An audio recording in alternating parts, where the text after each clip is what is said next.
I am very pleased to welcome Mar Gutiérrez-Colón to Falun and to Högskolan Dalarna. She is the coordinator of the master's degree in teaching English as a foreign language at the Universitat Rovira y Virgili in Tarragona, Spain. And she also has been teaching for quite a lot of years at the UOC. This is the Universitat Oberta de Catalunya.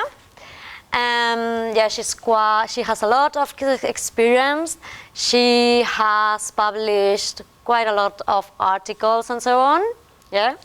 And she also has lots of contributions, especially in her main fields, which are second language acquisition and methodologies and the use of new technology in language learning. Today we are gonna listen to her. She's gonna talk about a couple of projects on mobile learning that she was coordinated, and it seems that the title for her speech is Mobile Learning, so smartphones as a support tool in the language classroom. Thank you very much, Mar. Thank you from now. And we are very excited. Microphone.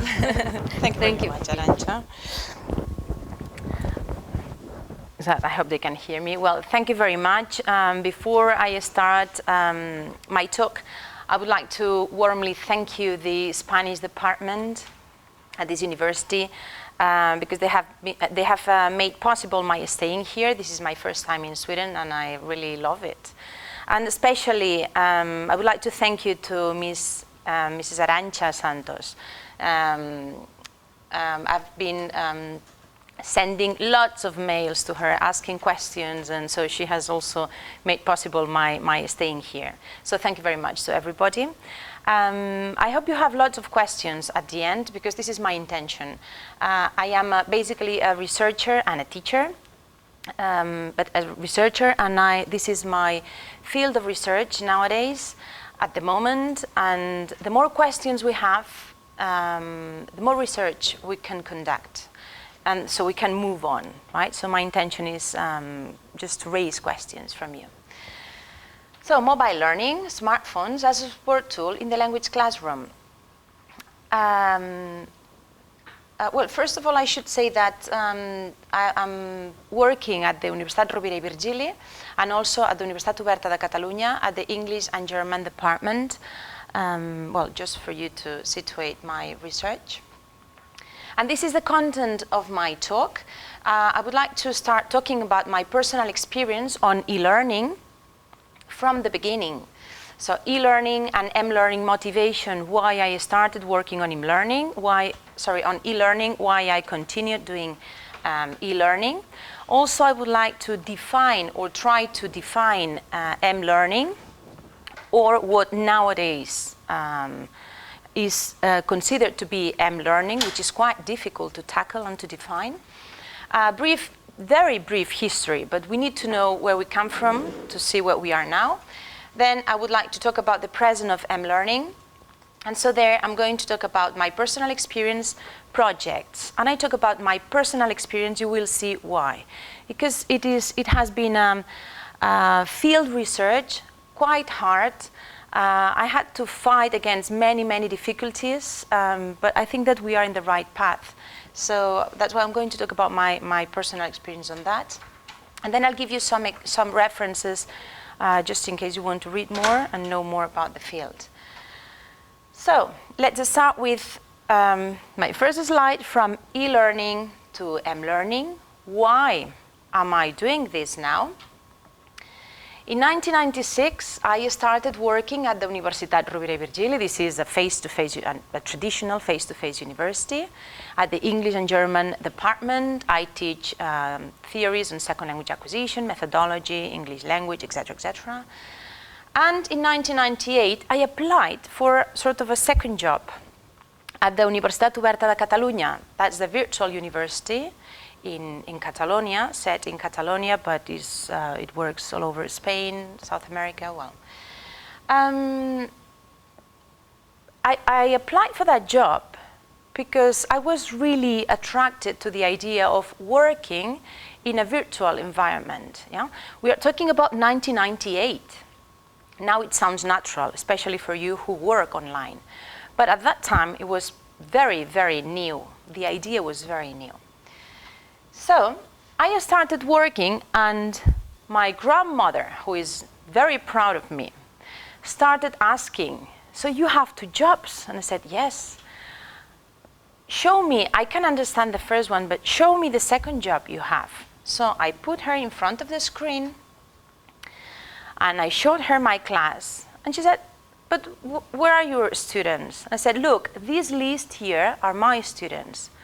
But where is your class? So you switch on the computer and your class appears there, your students talk to you? So where are your students, right? And finally, I realized that I couldn't explain her exactly how everything worked. She could see the screen, she could see the pictures of my students, she could see my class, but she couldn't imagine how these things worked, right? So then I became conscious on how had we changed, or the education had changed, right? From her times, she was a teacher when she was young, so from her times to my times, yeah? I think that she still does not understand exactly what I'm doing there. So she says she's always on the computer doing something with her students, yeah, but nothing else, right? And that was my, I remember that day thinking, look, my grandmother does not really understand, comprehend what's happening, what's going on there. Yeah, that was my first question. This is what I showed her. So at the beginning, probably you remember that as well, we started with class forums and debates. I don't know about here, but at the walk we had forums, so it was like a discussion list. We could only assess writing and reading. That was the only thing that we could do because there was no sound, no image. I mean, it was very bad. And in Spain, we had very bad connections. Not now, but some years ago, we had very bad connections. So the streaming, well, if somebody had a camera and you could do some streaming, the quality of image was extremely bad. You know? So we started here. And I remember talking to one of my colleagues and saying, when we doubted if our students were learning languages or not with this method, yes, online methods, I remember saying, I'm sure that one day we will have voice. We will talk to our students. I'm sure that one day we will have images. And I remember my colleague saying, are you sure? Because the connections are so bad. We need a lot of change in this country and all that. And I thought, this has to change. Because it has changed very fast. Yeah? So we are here now. You're working with Connect. At the walk, we are at the URB, my face-to-face university. They have, we are going to start using Connect this year. And at the walk, we are using Langblock. But they've told me that I don't remember the name, but we are going to start a new using a new program like sort of Connect. I don't know exactly which one. So here we are. So it's 2012, and we are talking to our students, meeting our students, recording our students, so you can do Skype, Langblock, Connect, anything you like. Now, it is interesting to see that not the problem, but the complaints that we may get from our students is that sometimes they don't want synchronous subjects or classes because they like being in an online university because they can work at their own path. And if you ask them to be there at 8 o'clock in the evening or at 5 o'clock or at 2 o'clock, they are obliged to connect, and they are not very keen on that. So I think that we have got to a point in which we have to see the type of methodology that we have to use in our classes, because it's not only a question of connecting as if we were in a face-to-face class. Yeah? What happened in 2008 for me? Well, in 2008, I presented a talk in the World Call in Fukuoka, Japan. Yes. I don't know if you know Eurocall. I am a member of Eurocall, and at that time I sent a presentation to the World Call, and I was accepted. So I went to Japan to do my presentation, to go to the conference, and I realized that the students, university students there, used their mobile phones on a regular basis, and some of them didn't attend to class. They used their mobile phones in the same way that we use our computers. And I couldn't believe it. So I was in the underground, and they were, well, in 2008 in Spain, we didn't have the type of smartphones that we have nowadays. So everything is very new.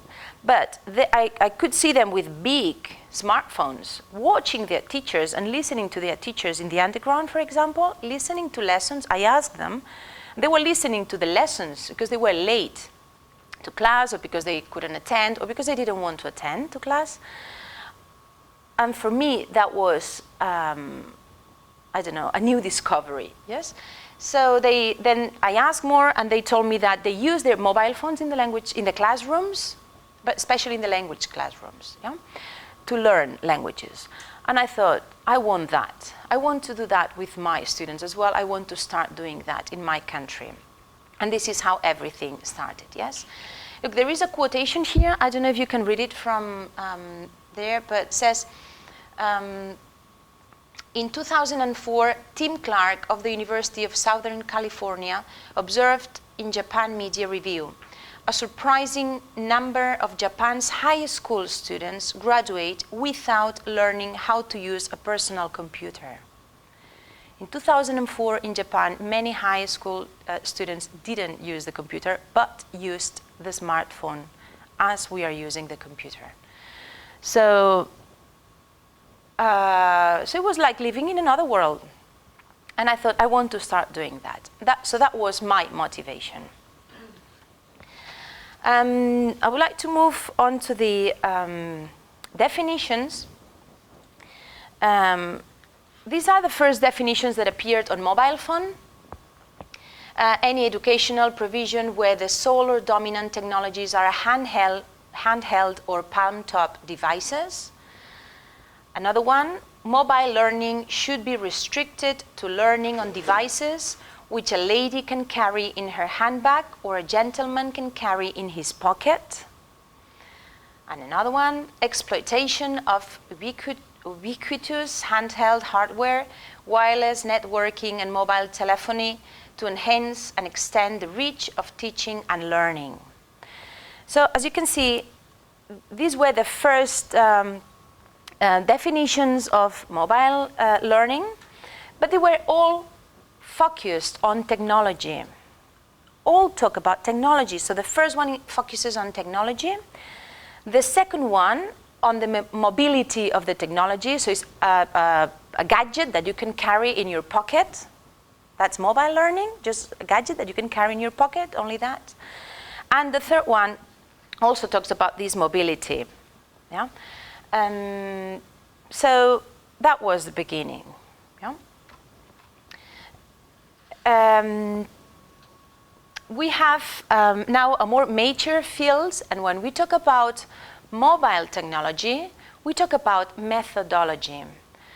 And here I would like to have a parenthesis, is that when I go to conferences or when I give some talks, people tend to ask me lots of technological questions, like, which is the best application that I can download for my mobile phone? Like, I have no idea. I do, as you do, try to discover new things and try to download them. Yeah? But my intention is not to discover new technologies or new applications for the technology. No, I'm using what already exists in the market to use it for education. Yes? So if we are using computers, let's use the computer to learn. If we are using mobile phones on a regular basis, let's use that to educate our kids or our university students. So what I do is I listen to the technicians and say, oh, I like that. I think that I can use that. And I'm using it. So what I try to do is I try to create exercises. I try to adapt this technology to my students, right? That's why I'm quite happy with the new definitions that have appeared nowadays, because they focus the idea of mobile learning from very different points of view. And here you have them.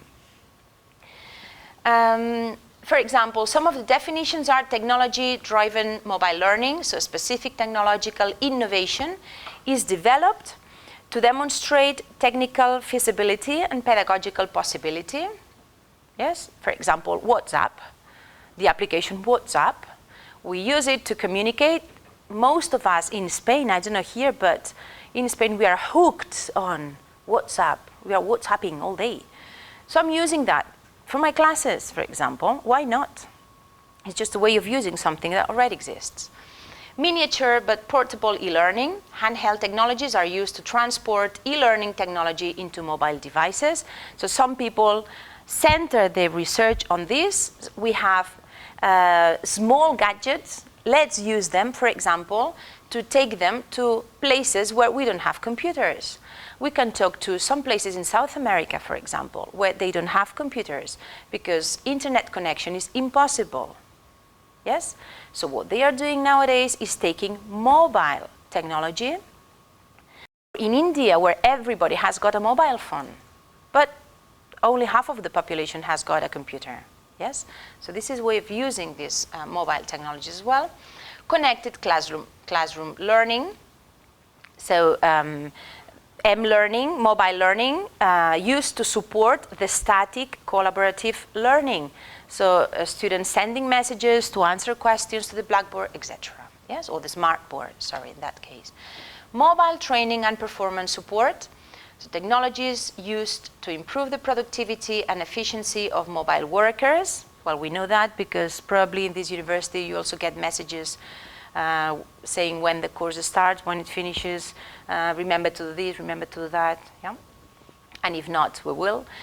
Here the best example would be the BlackBerry used in big companies to get all the workers connected. Now, I don't know if you know, but in some companies, workers asked the workers' union to be able to, or to be allowed to disconnect the BlackBerries after work times, because they also received messages from the company when they were at home, and they are fed up of that. So there is a new policy, and you have to disconnect the BlackBerry, the company BlackBerry, when you get home, so nobody can disturb you at home. So the question of the intrusion is also a big issue in this field. Also, we've got some other definitions that tackle large-scale implementation, so deployment of mobile technologies at an institutional level like this, or inclusion, usability, and diversity to enhance wider educational access and participation. For example, personal information management for students with dyslexia. This is also very important because there are some applications that help students with some difficulties, different type of learning disabilities and difficulties. Okay. Also, some people are studying how to use, or the use of mobile learning from this point of view, informal, personalized, situated mobile learning. The same core technologies are enhanced with additional unique functionality, location awareness, video capture to experiment educational experiences that would otherwise be difficult or impossible. For example, I've been told that there is an application, a mobile phone application to learn Spanish. I think that was developed in Barcelona. And students go around the city and they have to answer some questions about, so the mobile phone detects with the PDAs, with the QR codes. You take a picture of that and you are in front of Gaudi's La Pedrera, whatever. And they ask you questions in Spanish and you have to answer. So it's a way of using not only sending questions, but with the image, voice, etc. Okay, so we've got a short explanation and then questions. So this is also a way of using the mobile phones. And remote, rural, and development mobile learning. The technologies are used to support education where conventional e-learning technologies would fail. And this is what I've told you before about countries or places or parts of big countries where computers cannot reach because the wireless or wire internet cannot reach. Yeah? And some researchers like Traxler, Dr. Traxler, I think that you're going to have him around here, I've been told. Well, he's conducting research on that. And at the moment, these are the main focus of study on eLearning. Okay? So I'm going to change now and talk a little bit about the history of eLearning. When I mean the history is how have we moved on, yes, in this history of methodology of the language teaching, yes. This is according to Pownell and Bailey. The first wave started before the 70s when the record players and cassettes appeared. I suppose that you remember that. Well, I'm not sure if everybody remembers that. My students, well, they find that, they like when I bring the cassettes to the class and they see them. They say, this is a cassette. So, okay, that was in the 70s, yeah. So in the 70s, the cassettes appeared, and that was an innovation. Yeah? So you had a cassette, and you could listen to things. And here I have added something in blue, because we don't have to forget that when we talk about teaching methodologies, we should never talk about the new wave or the new innovation that suddenly started one day, like cassettes. No. You know that things go on little by little, and there is an evolution. So some methods disappear, but others are still on, and on top of these, the new ones appear, so they get mixed, etc. So in this case, we should remember that in 1902, Linguaphone, have you heard about the Linguaphone? Produced the first wax cylinders, yes? In 1920, the phonograph records appeared, and these were substituted by the magnetic tape. Do you remember these big tapes that you put in a... I still remember some cars. Well, I remember old cars. iTracks, yeah, iTrack. So there were sort of big cassettes, magnetic cassettes that you put... so you can... I shouldn't explain that, because then everybody knows your age when you start talking about this. Okay, until the digital technology started in the 80s. But the 80s is nothing, it's here. I know that students are very young, but, you know, so everything has just started. Newborn technology, yes? With this, what I want to emphasize is that even though not everybody had a wax cylinder at home to learn a language, no, this is not true. But there were some experiments conducted with these technologies, yes? And we shouldn't forget that, because this is the basis of everything, right? So that was in the 70s or before the 70s. Okay, the second wave is said to be around the 70s, 80s, yeah? Desktop computers, also called PCs. Yes, so I've got a PC, I remember saying that, appeared, yes, around the 70s. But even though Pownell and Bailey talk about the 70s, I was born in the 70s, but I'm not sure if at least in Spain, people didn't have a personal computer in the 70s. So I suppose that it depends on the country, but probably in Japan they had them in the 70s. But in Spain, for example, we started having them in the 80s, late 80s, 90s, at home, a personal computer, I mean. Yeah? So the third wave started in the 90s with the appearance of the internet and the World Wide Web, yes? What happened here?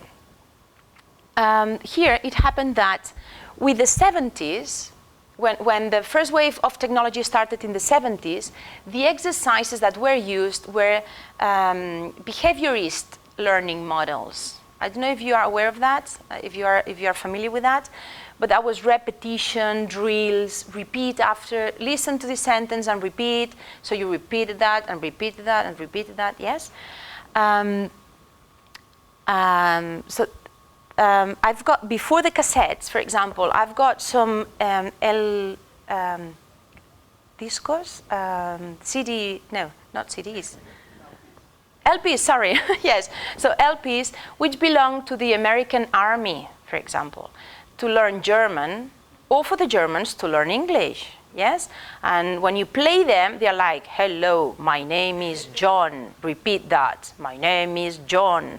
And you have to repeat that 10 times, yes? And they were supposed to learn a language like that. So the cassettes imitated that drilling, so that behaviorist type of learning models, yes? Repetition and positive feedback. Once you know that you are doing it correctly, then you can go to the second sentence, okay? What happened with the personal computers is that they continued with that drilling, even in the 90s. In the 90s, when the internet appeared, it was a great revolution. We all thought that we would learn lots of things with that new technology, that new window to the world, yes? And I remember having CD players that you put into, or yes, CD-ROM players that you put in your computer, and they were drills again. My English language book or German book, for example, was transformed into a CD-ROM. You put it in the computer and you had to, again, fill in the gaps. Remember, fill in the gaps, repeat what the person said, and choose the correct question. And I remember thinking, do I prefer working on my screen instead of on my book? No, I didn't. Because I like underlying, I like painting in different colors, and I couldn't do that on my screen. So I really didn't like that a lot. But then when we were used to using the internet in the classroom, not at home, but we had equipment in the classroom, I remember teachers saying, and many research conducted on this, so teachers saying, now that we can use real material, so the word real material was like the key word to learn a second language. So let's use real material to learn a second language. And I remember many students lost in class, completely lost. Why? Because I suppose that we were like flashed with the new technology and we forgot the methodology. And the methodology, the theories said that, Krashen said that, we learn a language when the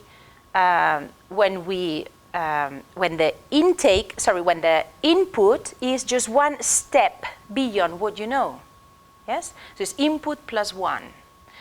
If you have a certain level, you have to be taught or given as an input a little bit more than what you know. And so you grow your scaffold of a second language. What we did with the wonderful internet in all our computers was leaving our students in front of real newspapers, real web pages, real audio, real everything. And many of them learned how to use that, but I think that the majority just got lost, yes? Here I should say that some of our students who really liked or enjoyed using that for a specific reason, for example, they were interested in music, in a certain period of music, so they tried to read and learn, yes? But if not, if they were just language learners, they got lost, okay?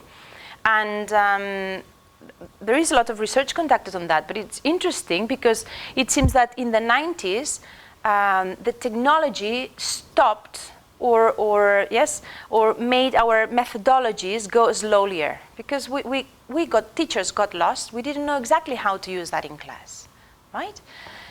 Now, the fourth wave started in the year 2000 as palm-top computers and mobile phones began to spread. But we are talking about the year 2000. Well, Pownell and Bailey again talk about the year 2000. I don't know if you remember the first year that you had, the year when you had your first mobile phone. Do you remember that? The exact year and the type of mobile phone you had? Yes, that you needed a handbag to carry it? No? we are in the country of smartphones. You started directly with the smartphones. I remember that my first mobile phone was in 2002. My father had a mobile phone. Well, he was a doctor and he needed to be connected 24 hours. And he was carrying a handbag with a big, I showed that to my kids and they are still laughing, yeah? So a big telephone, big one, yes, but I'm not sure if we should call that mobile learning, yes? Or mobile phone, sorry. But I remember having a small one, but quite thick and quite heavy to carry in your handbag, yes? But that was in 2002. So that was Spain, so probably it changes from different, depends on the country, yes? But basically, when we talk about mobile phone and learning with the help of mobile phones, we talk about PDAs, not mobile phones, but they started with palm-top computers, PDAs, yeah, PDAs, and we had to wait a little bit for the smartphone to start. So portable digital assistant was the first thing that we used. Yes, I remember having one, using it 3 months and leaving it aside because I had to carry that, and then my mobile phone, and then so you had to carry lots of things, the iPod. But this was the beginning of MAL, mobile assisted language learning. Yeah, so in 2000 we could say that 2000 was the year of the starting of everything. Yes. But the PDA was basically a business tool. So you could see businessmen, businesswomen carrying that PDA, but not, at least we didn't use, for example, we didn't use it at university. We didn't use it on a regular basis, so it was only... Okay, so the question is this the fifth wave? Nowadays, my question is, are we in the fifth wave? Because we talk about PDAs and mobiles, but now we've got lots of different gadgets. Yes, it's not only the mobile phone, it's just that we've got lots of things. Yeah? But isn't like geographical location as well, because some countries are more like focused on using PDAs, like Asian countries a lot of use PDAs. Yes. Still, but in Europe it's not so popular, and in Sweden I do not know whether we use PDAs or not. Yeah. So it's directly from mobile phones to smartphones, iPods, very fast. Yes, so it is absolutely. I think there is still parts in the world that use PDAs, courses, less costs. Yes, but it's changing. So I don't know if, because I've been told that they cannot hear you. So it depends on the location. So some countries use more PDAs, some other countries use smartphones, some countries. So it is a cultural thing. Oh yeah, sure it is, sure. Yes, but the PDAs, well, I'm talking about Europe, basically, here. But PDAs were more like using for agendas, to write tasks and all that, yeah? And nowadays, the gadgets that we all have, now I would say that Europe and Eastern countries and Western countries, in a machine, let's say, in a gadget, you've got everything. You've got the telephone, the music, the PDA, you've got everything, yes? And we will have connection with the doctor, I've been told, very soon as well. So we've got everything there. So things are changing, yes. Obviously, some countries are technologically more developed than others. This is pretty obvious. But it's interesting to see, for example, that if you go to India, they've got smartphones. So it's quite shocking to see people carrying these smartphones, yes? Not in South America, for example, but they have more smartphones than computers, for example, because they are cheaper, they can get them easily. The government sometimes gives them smartphones instead of buying them computers at schools, etc. So yes, I agree with you, but this is my opinion. I think that we are moving, all of us, towards the use of these sort of, I'm not going to say phones, but machines, gadgets, yes, that have got everything included. So that's why I'm asking if this is the fifth wave. We don't know. Well, I say that we are approaching, yeah? So some researchers have thought about, or asked themselves, if this is the fifth wave. And they have proposed a model, yes? A model for the effective use of technology for teaching in higher education. And this is the criteria that they think that we have to choose, or that we have to observe when choosing a technology. The appropriateness of the technology for students. This is what is already happening, yes? I would say that we do that unconsciously. Yeah? If you say to your students, for example, now I've got recordings which are excellent because you will learn phonetics perfectly with that, yes? This is a strange machine, a very big one. You have to go to a special room that you have to book in sometimes. And you have to put a headphone, which is a special, not the one that you bring from home. We don't do that. We are looking for things that can be used in the cafeteria, in the campus, well, not outside here in winter, but maybe inside. So portable and easy to use technology, right? So the appropriateness of the technology for students, the ease of use and reliability, so that it works, that it doesn't let you down, so like it's happening with WhatsApp lately, that you want to send a message and it's not working, starting to fail. The costs, and I'll show you that. When I started my mobile projects, the students had to pay for well, I'll tell you about that. That's the very beginning of everything, yeah? Teaching and learning approaches, this is very important, yes? The type of methodology, the type of approach you're going to use with that is not drilling with a PDA or a mobile phone. Again, drilling, no please, yeah? Interactivity, this is basic. Nowadays, no language courses are just one way. We need two ways, yeah? Organizational issues, the novelty.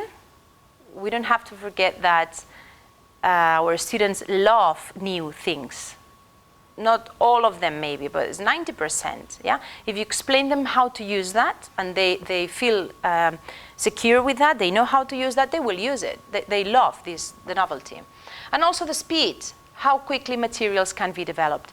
And this is a very important issue, and I'll show you that, because we, again, tend to develop platforms and wonderful platforms that, with which you can create exercises, but they are difficult to access, difficult to create exercises, difficult to deliver, you have to pay, so you don't use them. We need easy to use, quickly material. So, for example, with my mobile phone project, I walked to the university every day. I was walking down and I was reading a newspaper, La Vanguardia, and I could see a very interesting heading. So I sent a message to my students, have you seen the heading of La Vanguardia?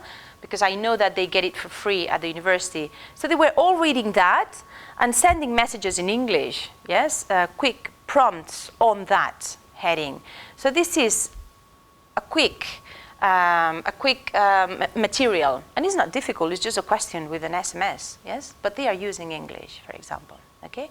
So these are the 8 criteria that some researchers have developed, have stated to be the most important one.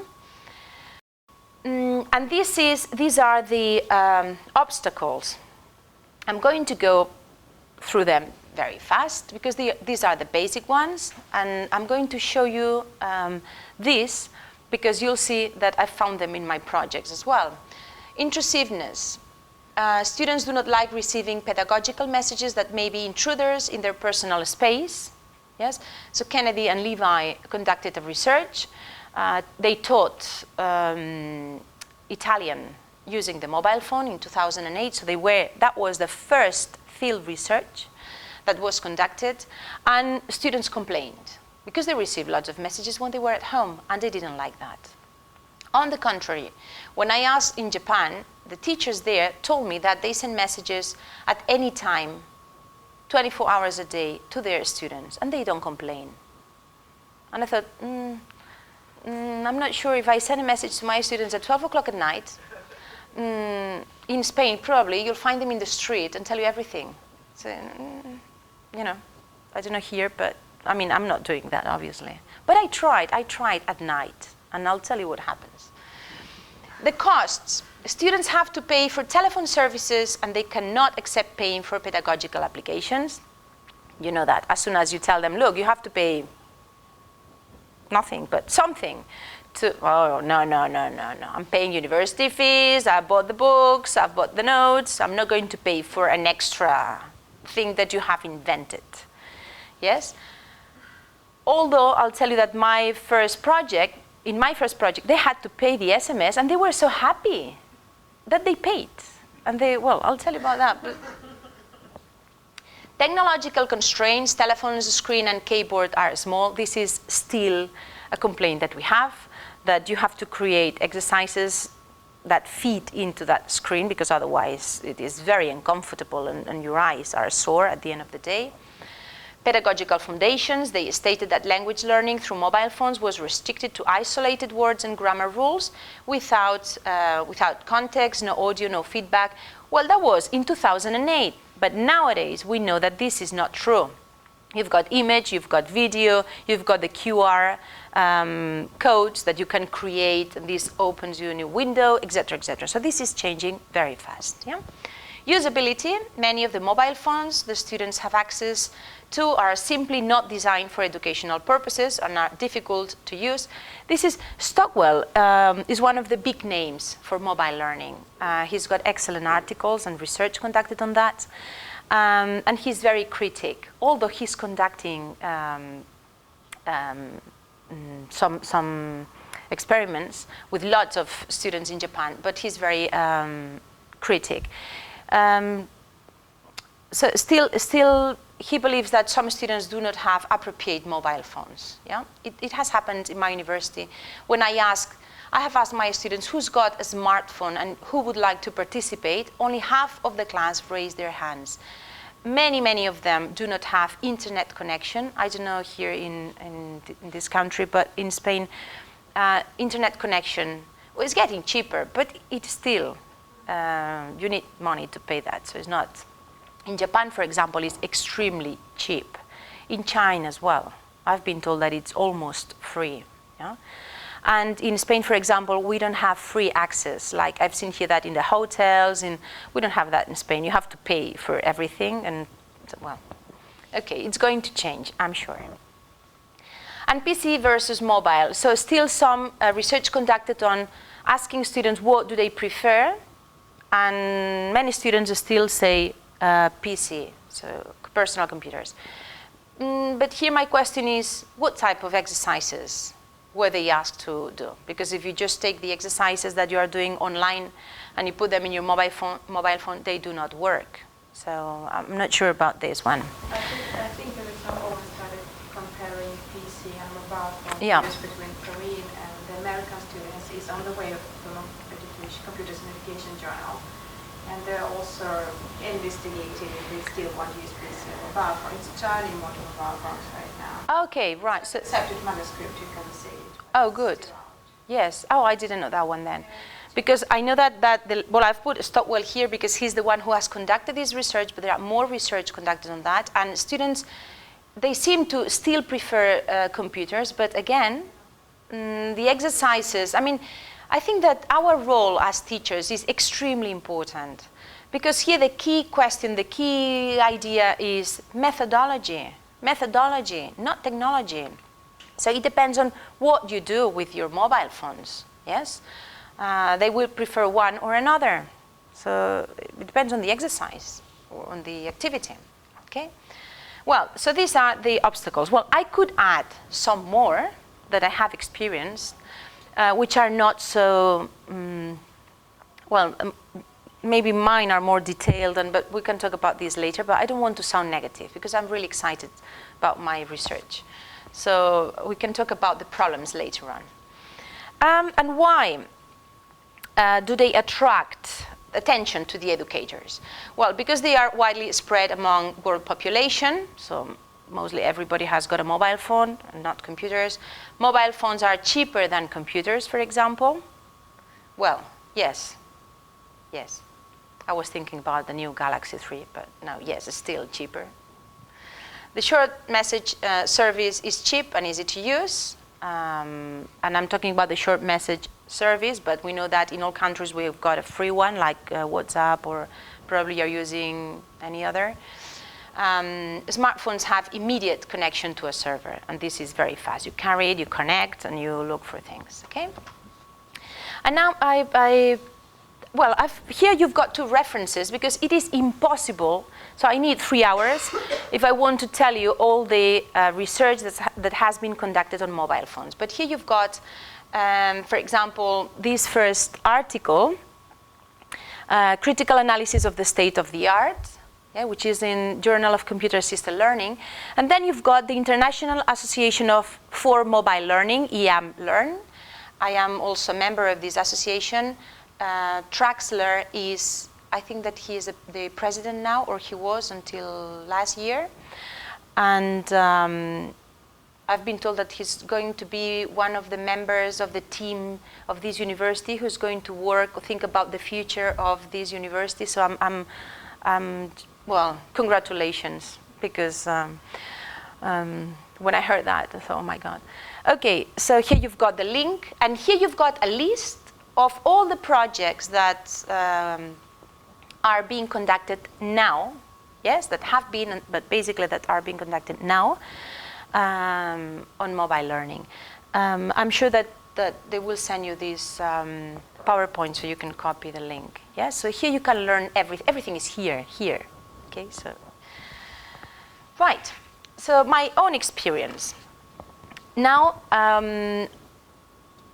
I want to tell you that after talking about a general frame on mobile learning and how wonderful it is, and well, now I'm going to talk about the real experience. Yes, the real experience means that I have spent 3 years carrying 2 mobile phones, answering messages during the whole day, taking my kids to school and answering messages, and getting messages and getting answers and answering to these answers. And so the 2 first years were a bit of a nightmare, but it was a pilot study, the first one in Spain. So I was working on my own and 2 more colleagues of mine. And well, talking all the time on the phone. So it was quite new and difficult, yes? Now things have improved quite a lot, but still we are having a lot of work. It is difficult to explain to our institution, to our universities what we are doing. When I asked the first time, when I said that I wanted to conduct a research with a mobile phone, they thought that I was playing with my mobile phone. I told them, look, I only need 1,000 euros and a mobile phone for a 2-year project, which is nothing, yes? I mean, 1,000 euros and, well, I mean, nothing for a project that is conducted at the university.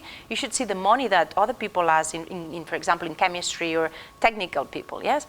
And I said 1,000 euros and a mobile phone. I got the mobile phone 4 months later because the university, well, they didn't know how to buy that and put that in the economical, I don't know what. The budget. Yes, in the budget, because that was a mobile phone and they didn't know how to, yes?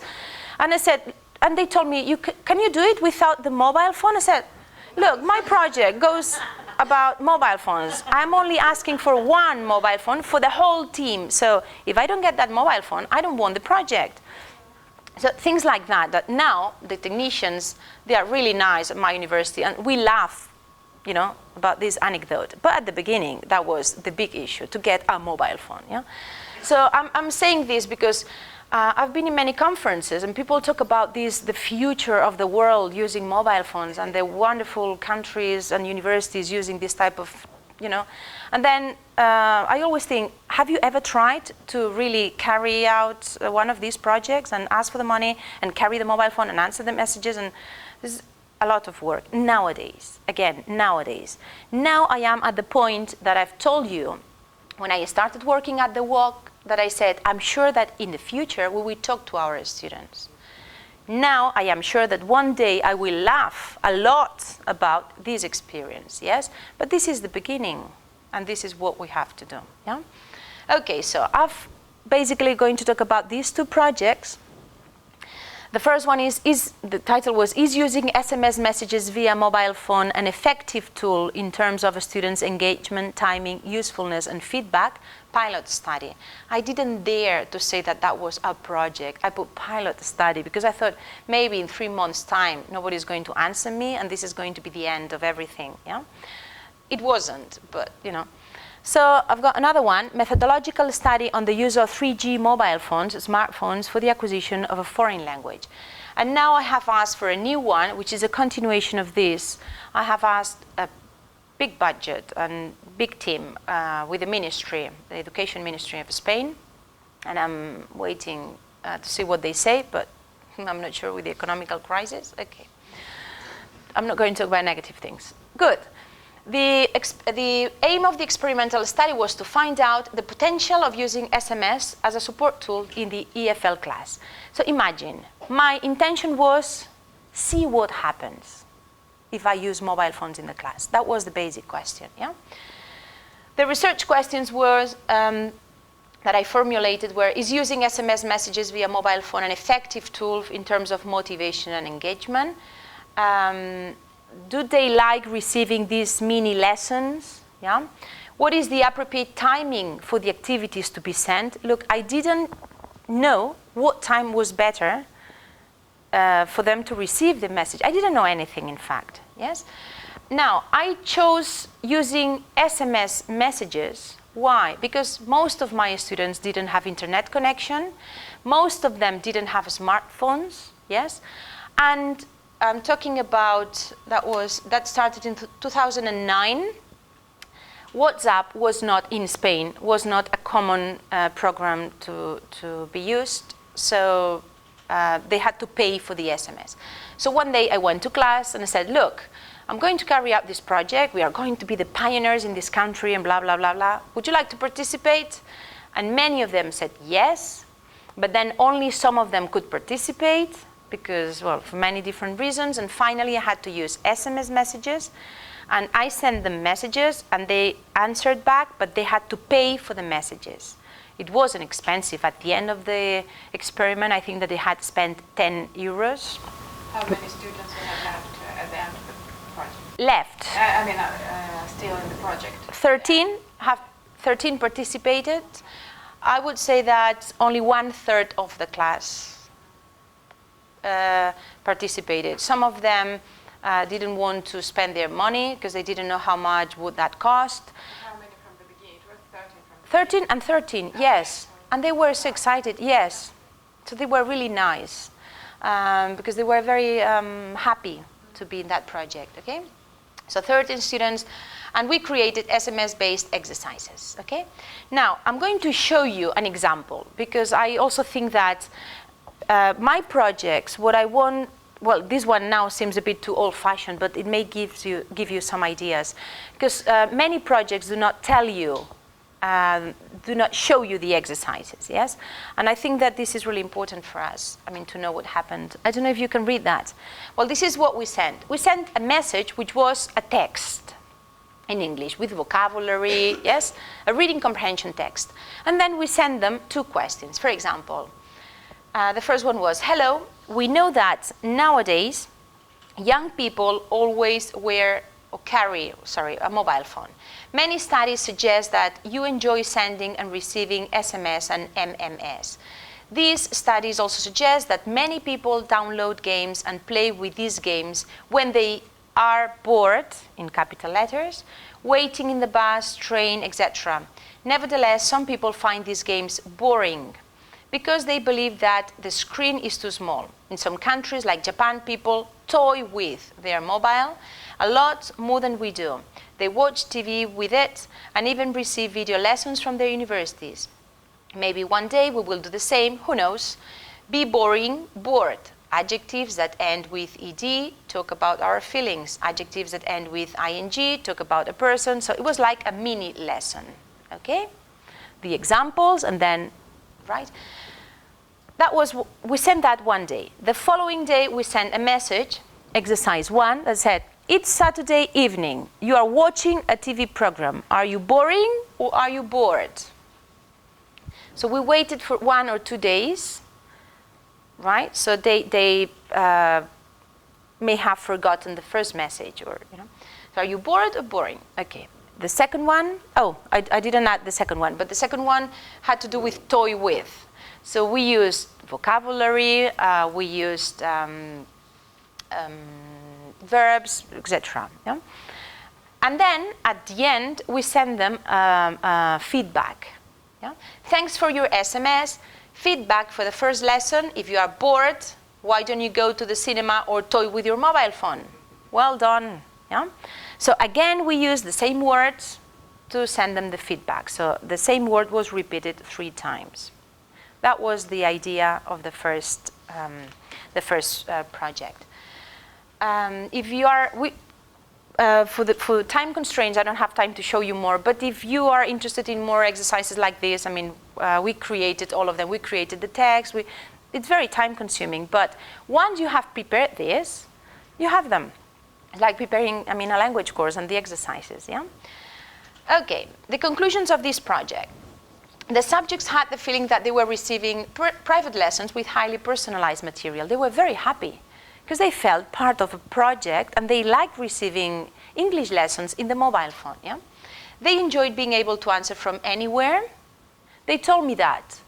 They were out with their friends, they were having lunch in the cafeteria, they were studying, and they received these messages and they liked answering. Yeah? They enjoyed that some of the exercises were based on real facts, and this increased their interest and curiosity about the next message. That's what I've told you. One day, I did that several days. While I was walking to the university, it was raining, which is not usual in Spain. I said, "It's raining today. Have you got your umbrellas? Or, you know, have you brought..." So a question. So they had to answer. And they answered very, very quickly. Yeah? I have to add that they answered within the first 10, 15 minutes.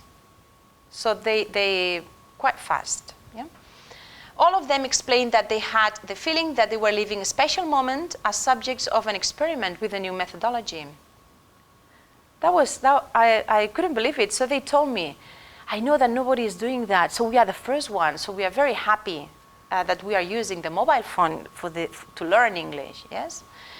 We could conclude that the subjects found this experience engaging, very engaging. The subjects prefer receiving short, direct exercises contained in one SMS, which could be answered immediately. I mean, in this project, I don't have time to explain everything, but we tried lots of sorts of exercises. One was this, so creating a lesson and sending them a question in which they had to use that word, sort of fill in the blanks, so they had to look for the word in a dictionary or ask somebody.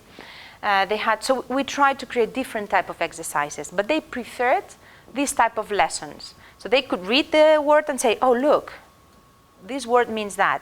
And then being asked for that word again. So they prefer this type of exercises. Yeah?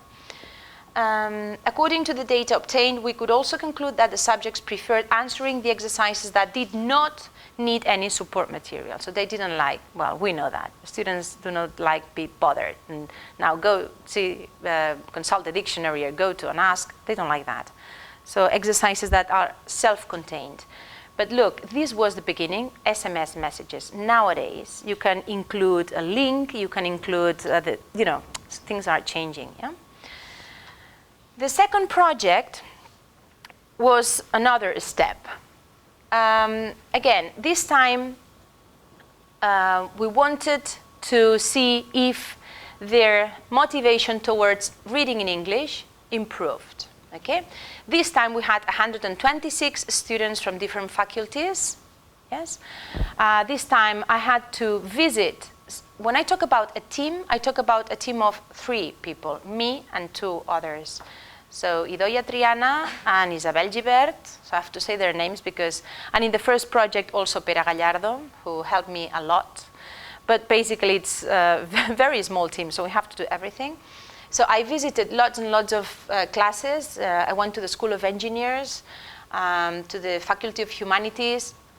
I went into the classes, presented myself. I said that I was conducting a research on mobile phones. And finally, I finished saying, "Would you like to participate?" That was a very sad question at the end of the whole explanation. So some of them, "We are not going to participate." But some of them, "Oh, yes." So I got 126 students, but maybe I talked to, 300, 400 students. So not everybody, well, this is not compulsory, that's another thing. You know, I don't know here, but if you don't give a mark or something for that task, they do not participate, we know that. So again, we didn't give any marks, but they were volunteers, real volunteers.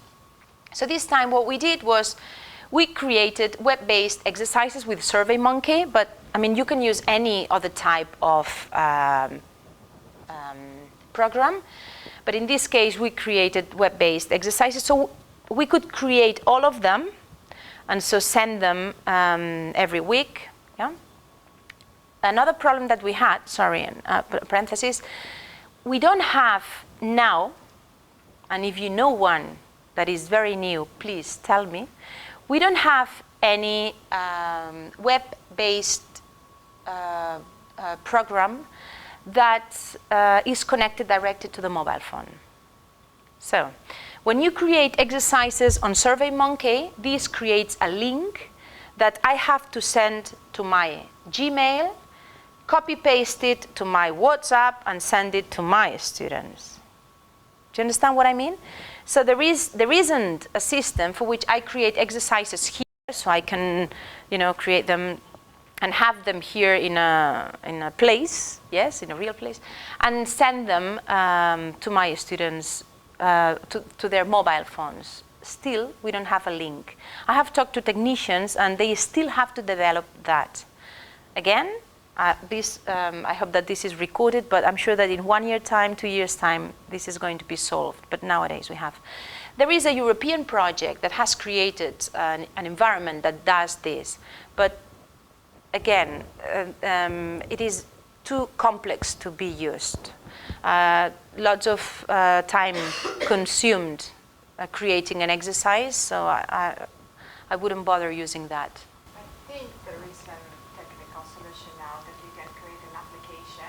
Yes. And the part of the application, you can change it all the time. So it doesn't need to be a stable application. So you Yes. can change the parts. It's also consumer, but you don't need to send it. Yes. No, you can create an application nowadays, but you have to create it. Yeah, sure. No, the thing is that, again, you can create an application, yes, but the thing is that if I ask you as language teachers to use the mobile phone, are you going to create applications? So, no. I need something that it's quick and I can use it for my students. That's the point that I'm saying. We can do lots of things, but again, you have to be a technician. And the idea here is that we have this already created in the same way that you've got a gadget in your pocket, and you press a button and you talk to your family, and then you press another button and internet is there, and you press another button, and this is it. I don't want to be bothered by the creation of applications, or sorry, I agree with you and you can do it. I mean, if you create a basic application, for example, you can have a part that you can change all the time. Yes, but you have to create it. It doesn't need to be a very big parts. I think you can change the small, very small parts Yes. of that and like update them for the students. So you don't need to recreate the application and create a new one. Okay. It's the old version. Yeah. But you change their content all the time. Okay, and the question is, these applications that you could create do not have to be web-based. No, because the intention is not that the students have to go to a web, so they can, I know that they can connect to the campus with their mobile phones. This is not the idea. The idea is that they, receive pop-ups with exercises. So they don't have to connect to a place, introduce a password. This is what is happening nowadays, and for me this is too slow. That's why I'm using SMS messages. That's why they like it, because they hear a beep, beep, beep, open it, and that's a message. Answer, that's the end. So you don't have to go to a, But what you say is the path. This is the But path. I was thinking about the Facebook application, and you can have a Yes. function that you see all the updates coming up. Yes. Can you do that for the language application? So as Yes. soon as you update, you can see these red buttons that saying that you have new material. Yes, something like that. Something like Facebook, yeah. The thing is that here, well, we could talk about that later if you want, but some exercises have to be individual. Some students do not want to read everybody's messages. Still, I have asked my students, and they don't like receiving messages from all their colleagues, because imagine a group of 126 students. They don't like that. They don't want that. No, they don't want that. So they want to receive an individual SMS, or call it whatever you like, a new SMS that we are going to invent, and only that, an answer, not 126 every day. Yes? And this is one of the problems that I had, that first I created like WhatsApp groups, and they told, no, please, Mar, stop that. We don't want WhatsApp groups, because we don't want to be in Facebook again. Yes, we want individual messages. So this is a methodological, again, problem. Not technology exists, but we have to know how to use it. Yeah. So I created SurveyMonkey exercises. I send them through WhatsApp because it's free. So more people wanted to do the project. Yeah. And we almost have not used text input, but activity prompts. And I'm going to show you that. 3 exercises per week during 15 weeks. Yes, this is what we do. For example, remember that this is to make them read, reading comprehension, okay? So we created technical text, yes, texts. So the advances in robotics make clear, blah, blah, blah, blah. Grammatical category for course, noun, adjective.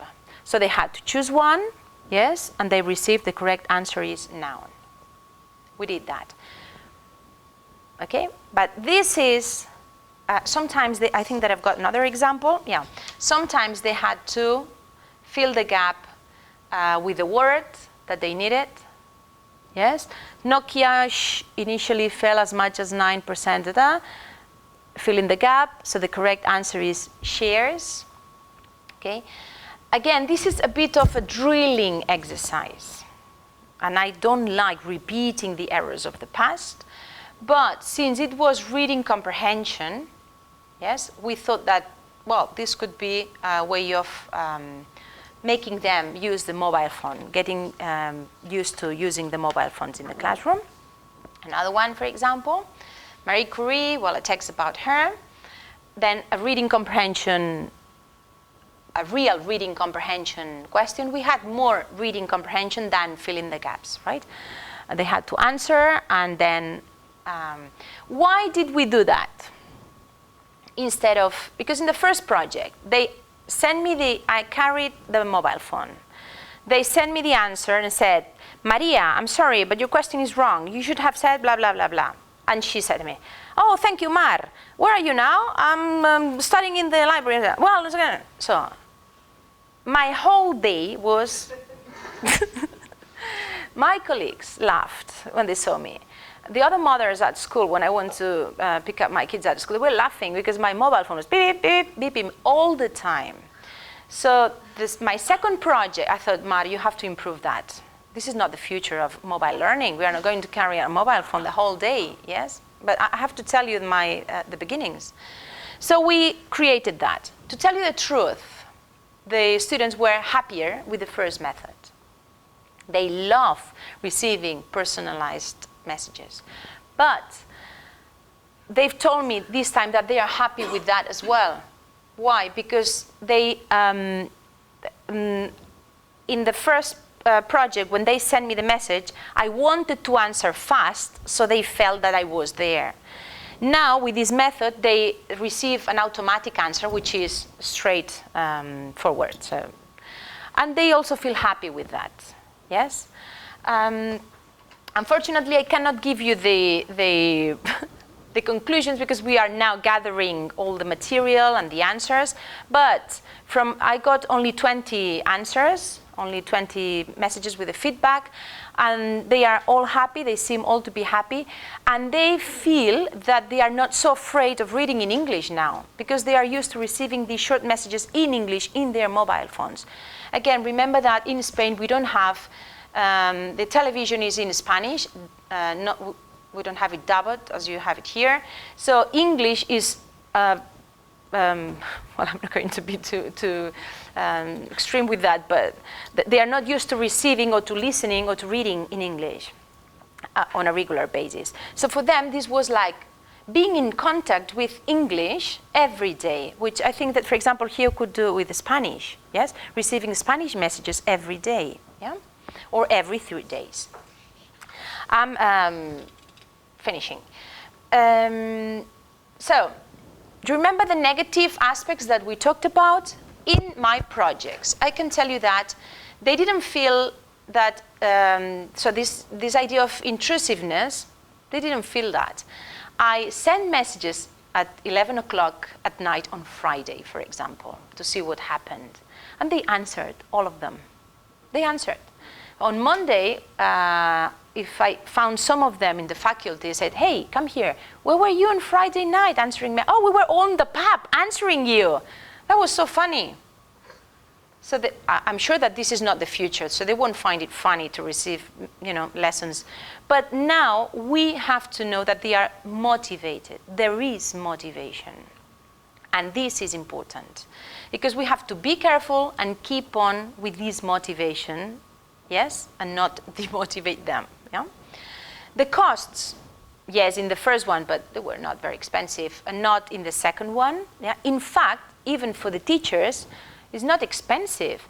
I paid nearly 300 euros for the Survey Monkey, for 1 year Survey Monkey. That is not a lot. So I think that if you pay more years and for the whole department is even cheaper. So I could create the exercises, but I'm sure that nowadays there are some free applications that you can use. Yeah? That was free. WhatsApp is free. My time seems to be free. But we know that language teachers spend lots of hours creating new things, trying to look for new material, so we don't count that, yes? But it's really, really cheap. So we are not talking about buying a big machine to do something special, yeah? Technological constraints, yes, the screen is small, some of the smartphones are terrible, but you have to try to look for the the good exercises, yes? Also, things are improving a lot. We all have bigger screens now, and they are getting even bigger, yes? So I don't think this is going to be a problem in the future. Pedagogical foundations, yes, we've got good internet connections, so not anymore. You can create exercises that are, for example, if internet is cheap, you can create exercises based on GPS coordinates. So you can say, where are you now? Here you've got I don't know, in Spanish, you've got the town hall. Tell me the color of the wall. I don't know. Things like that can be easily created, yes? Usability, we don't have problems anymore. So everybody, we are all hooked on. Can you leave your mobile phone at home and forget about that for 2 days? No. And PC versus mobile, we don't know. So probably we should say that no, they prefer mobile phones. In Japan, they prefer mobile phones, for example. And in some countries, they have mobile phones instead of PCs. So I'm sure that this is going to change. Final conclusions. At the start of 2011, there were 4.2 billion mobile phones in use worldwide. 3.7 billion phone owners, which means that 55% of the world population. That's nearly 4 times the number of personal computers. Yes? So if we are teachers, so if we want to help our students learn, why not to use this technology? We have used the television, we have used the video, we have used the CD, we have used, I don't know, why not the mobile phones? It's just a question of why not? Phone features have increased and their cost decreased, this is clear. We should try to use this well-known technology to try to find new teaching methods. And again, teaching methods is the key word. Mobiles could become ultra-portable language learning tools. But my opinion is that nowadays we cannot use that in isolation. We are not prepared to teach only with a mobile phone. Yeah? More field research should be conducted to determine what type of exercises are most suitable. So please, if you're going to use that, and if you discovered exercises that work, tell the rest of the community, because this is the most difficult thing to do. We have to be careful and not transform the e-learning into m-learning in the same way that we transform the books into e-learning. So, nearly photocopying them.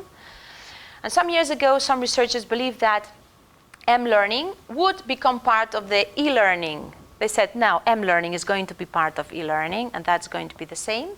But now we can see that the e-learning has found its own way and identity.